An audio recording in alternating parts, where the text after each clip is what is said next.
juntos. Hay una pregunta que hay que hacerse y que tiene que ver con cómo nos sentimos, pero también con una reflexión política, porque esto no va de casos personales, esto va de política. Y es ¿por qué molesta tanto la memoria histórica? ¿Por qué le molesta tanto a la derecha y por qué le molesta tanto incluso a otros sectores cercanos a las élites? Es un tema tabú en España. Algunos, los más imprudentes, los más agresivos, pues te interpelan directamente y te dicen no hables del pasado. El pasado está para hablar de Isabel y Fernando, de la conquista, para hablar del 12 de octubre, pero no hablemos del siglo XX, si podemos hablar del siglo XV o del siglo XVI. Hay otros planteamientos también muy brutales, ¿no? Cuando Rafael Hernando dice algunos se acuerdan de su padre o de su abuelo cuando llegan las subvenciones. Son los sectores más cavernarios, sin escrúpulos, la derecha sin complejos. Pero hay otros sectores, aparentemente más civilizados, que dicen que el problema de la memoria histórica es un asunto privado.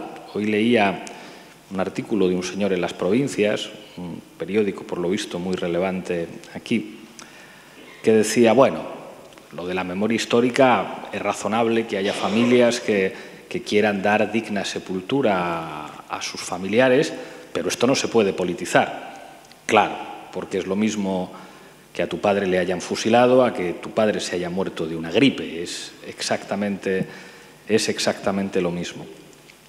Y el problema está un poco aquí.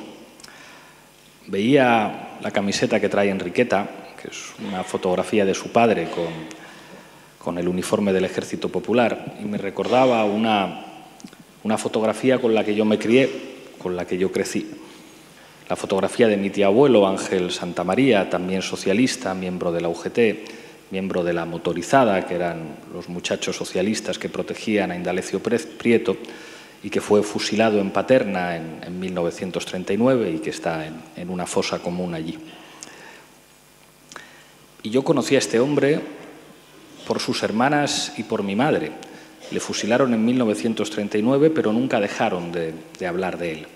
Nunca dejaron de contar anécdotas personales, de contar sus experiencias políticas. Alguna vez he hablado de él en algún mitin, cuando le decía a mi tía abuela Ángeles, le decía, cuando todo esté perdido siempre nos quedarán los jardines de Atocha.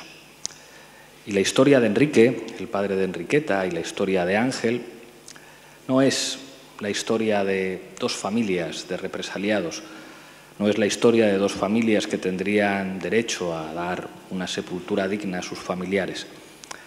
Es la historia política de España y es la historia de las mujeres en España, porque las mujeres son las portadoras de la memoria. Si no hubiera sido por sus hermanas, la memoria de Ángel no existiría. Si no fuera por Enriqueta y por su hermana, la historia de su padre no existiría. Y aquí nos encontramos con la clave fundamental por la cual molesta hablar de memoria histórica. Y molesta porque es hablar de España. Es hablar de España y de lo mejor de España, de los héroes y heroínas de nuestra patria, de los hombres y mujeres que encarnan los valores que hoy todo el mundo reconoce como los mejores valores, los que luchaban por los derechos de la mujer, los que luchaban por condiciones de trabajo dignas, los que luchaban por una democracia, los que luchaban por un sistema de gobierno democrático, los que defendían la justicia social, los que se organizaban para exigir que hubiera servicios públicos, para que hubiera una reforma agraria, para que hubiera un desarrollo económico sensato, los que luchaban en última instancia por lo que todo el mundo reconoce hoy como lo deseable para cualquier sociedad, la democracia y la justicia social. Y el problema es que si se habla de memoria histórica, la gente, y en particular los jóvenes, entienden por qué tiene sentido sentirse orgulloso de ser español. Y eso descuadra mucho los esquemas de las élites. Aquí nos han contado una milonga según la cual España hay que identificarla en primer lugar con la monarquía, Es como, perdón, ¿esto qué tiene que ver con la democracia? Democracia y monarquía son dos conceptos contradictorios que se expresan además así en la historia de España. En la historia de España, monarquía es símbolo de corrupción, de imperio, de elecciones amañadas, de sufragio censitario, de límites al desarrollo constitucional y al desarrollo democrático. Monarquía es símbolo en España de que un dictador designe a un Borbón como sucesor a título de rey. La monarquía no es algo de lo que ningún español demócrata pueda enorgullecerse. Y claro, cuando la gente estudia historia, descubre que los héroes son otros, los héroes y las heroínas, y los que merecen pues que uno pueda decir soy patriota, porque gente como Enrique y un protagonista colectivo que era el pueblo español encarnaban los valores de una España digna. Cuando se habla de memoria histórica, se pone en cuestión uno de los mitos de la idea de españolidad de las élites, que es identificarse con los ricos. ¿Os habéis dado cuenta cómo los aparatos de propaganda de las élites plantean como ejemplos sociales a los multimillonarios? Incluso le dieron un nombre a esto, marca España. Si hay grandes empresarios españoles que hacen negocios fuera de España, que tienen empresas y filiales en paraísos fiscales, si tienen sus cuentas en Panamá o en Andorra, o si tienen empresas en lugares para no pagar impuestos aquí, hay que sentirse orgullosos porque si avanzan ellos, avanza España y tenéis que ser todos emprendedores. Porque hay dos tipos de seres humanos, los que emprenden y los fracasados. Y por lo tanto, para ser buen español hay que querer ser como Amancio Ortega. Dentro de cada uno de vosotros hay un Amancio Ortega queriendo salir y queriendo emprender. Es mentira. Cuando uno estudia historia, se da cuenta que los héroes, las heroínas, los referentes para sentirse orgulloso son gente mucho más sencilla, gente común que se organizaba con otros para defender los derechos que eran de todos. Que en las luchas sindicales en este país hay muchos más héroes y heroínas que en ningún emprendedor al que le haya ido bien tratando de saltarse los derechos laborales. Y gracias a que hay inspectores de trabajo como Héctor, en este país algunos lo tienen un poquito más difícil para saltarse la legislación laboral. Existe también un mito que identifica la idea de España con los pactos de silencio. Y cuando se estudia historia esto se cae. Hay una anécdota terrible que nosotros vivimos hace solamente unos meses. Se iba a producir en el Congreso de los Diputados un homenaje a las primeras Cortes de Recuperación Democrática de 1977. Y propusimos en la mesa del Congreso hacer un homenaje a los que habían luchado por la democracia en España durante los 40 años de dictadura. Nos parecía sensato, si estamos haciendo un homenaje a la democracia y a las primeras Cortes elegidas democráticamente, pues hombre, homenajear de alguna manera a los que lucharon por la democracia podría tener sentido en la sede de la soberanía popular. Bueno, se opusieron. Se opuso el Partido Popular y se opuso también el Partido Socialista, cuyo portavoz en la mesa del Congreso dijo que eso era una ofensa al rey. Y le dijimos a Ana Pastor que o nos dejaba una sala para hacer el homenaje o la íbamos a hacer en las escalinatas de los Leones. Y por supuesto que Ana Pastor, que es una mujer inteligente, habilitó un espacio para que pudiéramos homenajear a los que se habían jugado la libertad, la vida y la integridad física para luchar por la democracia en España. Y allí vinieron algunos que habían sufrido torturas y que habían estado encarcelados por defender la democracia en España. Y claro, si la gente sabe esto, descubre que de lo que hay que enorgullecerse no es de los pactos de silencio, sino de los que se jugaron la vida porque en este país tengamos las libertades menguadas, pero de las que todavía podemos disfrutar.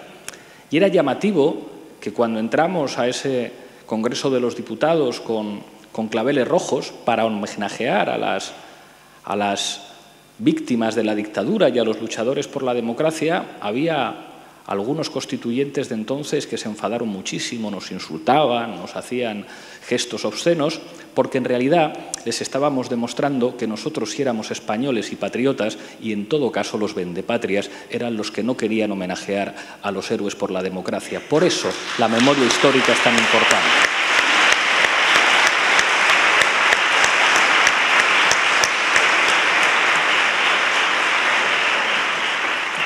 Cuando uno estudia historia y conoce y conoce la historia de su patria, comprende que ese mito de que España es uninacional es mentira, que España está compuesta solo por una nación, solo por una lengua, solo por una cultura, solo por un entramado institucional, es mentira.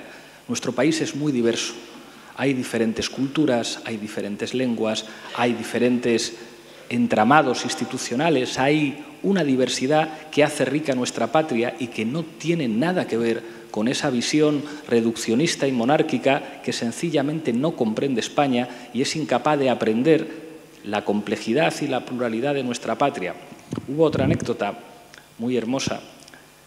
Ocurrió el primer día que tuve que tomar la palabra en el Parlamento Europeo como candidato a la presidencia del Parlamento por mi grupo parlamentario, el GUE-NGL, y allí pude decir que me sentía orgulloso de ser español porque el proyecto europeo se empieza a construir cuando unos soldados entran a liberar París y esos soldados que entran a liberar París son tanquistas que habían escrito en sus tanques nombres como Ebro o como Guadalajara, que la élite, que la vanguardia de la lucha contra el fascismo en Europa había tenido en los antifascistas españoles a un grupo de élite. Y les pude decir que como español era un orgullo que hubieran sido españoles los primeros que entraron a liberar París y lo que construyeron el antifascismo como uno de los principios fundantes del europeísmo democrático. Y hubo un diputado del PP que se me acercó y me dijo: no he entendido muy bien lo que has contado, pero me ha gustado mucho eso que has dicho de que te sientes orgulloso de ser español. Claro que no me había escuchado bien.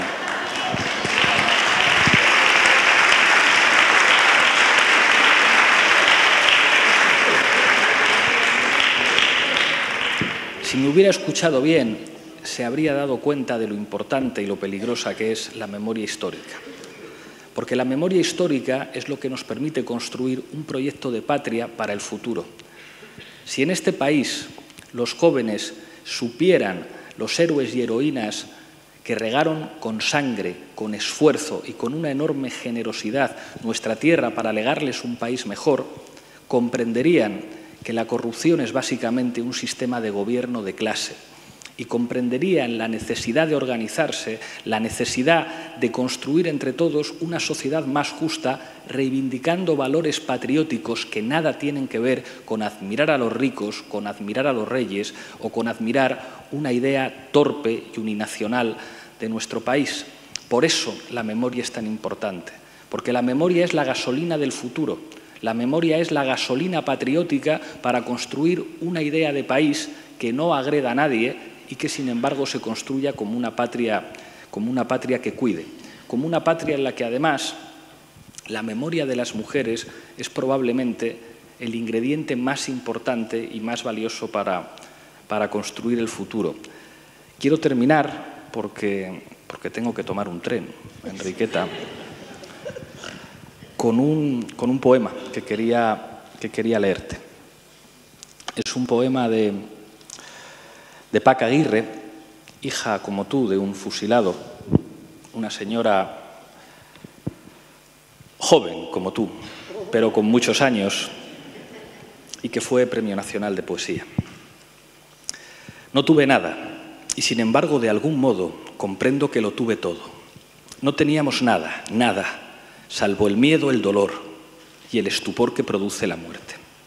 Cuando mataron a mi padre nos quedamos en esa zona de vacío que va de la vida a la muerte, dentro de esa burbuja última que lanzan los ahogados, como si todo el aire del mundo se hubiese agotado de pronto. Ahí nos quedamos, como peces en una pecera sin agua, como los atónitos visitantes de un planeta vacío. Nada teníamos, aunque también es cierto que ya nada queríamos. Recuerdo bien que a mi hermana Susi y a mí nos dieron la noticia en el cuarto de aseo de aquel colegio para hijas de presos políticos. Había un espejo enorme y yo vi la palabra muerte crecer dentro de aquel espejo hasta salir de él y alojarse en los ojos de mi hermana, como un vapor letal y pestilente. Nada ha logrado hacerme olvidar aquellos ojos, salvo algunas horas de amor en que Félix y yo éramos dos huérfanos y el rostro milagroso de mi hija. Y nada más tuvimos durante mucho tiempo, pero mamá tuvo menos que nadie. Mamá quedó como un espejo sin azogue, lo perdió todo, salvó un hilo delgado que la unía a nosotras. Y por aquel inconcebible puente, como 3 hormiguitas, íbamos y veníamos a su estatua de vidrio restituyéndole el azogue. Volvió a nosotras desde el país del hielo y volvió tan absolutamente que gracias a ella, nosotras, que nada teníamos, lo tuvimos todo. Mamá fue nuestro esparzo, nuestro guerrero del antifaz, el país de las hadas, la abundancia dentro de la miseria, nuestro mejor amigo, nuestro escudo contra los moros, la enamorada de las bellas artes, la que hizo posible que papá no muriera, la que lo fue resucitando en cada uno de sus cuadros. Mamá fue quien nos dijo que mi padre admiraba a los griegos, que adoraba los libros, que no podía vivir sin la música y que fue amigo de Unamuno. Cierto que no tuvimos nada, que muchas veces nos faltaba todo, pero aunque algunos días no comimos, tuvimos una radio para oír a Beethoven. Y un día de Reyes de 1944, mamá y los tíos fueron al rastro. Nos compraron 3 libros, La Cuesta Encantada, Nómadas del Norte y El Último Mohicano. Dios sabe cuántas veces habré leído esos libros. Mamá nos trajo El Último Mohicano y de la mano de ese indio solitario entramos en el mundo de lo maravilloso. Y lo tuvimos todo para siempre y ya nadie podrá quitárnoslo. Muchas gracias, Enriqueta, porque nuestra patria es gente como tú.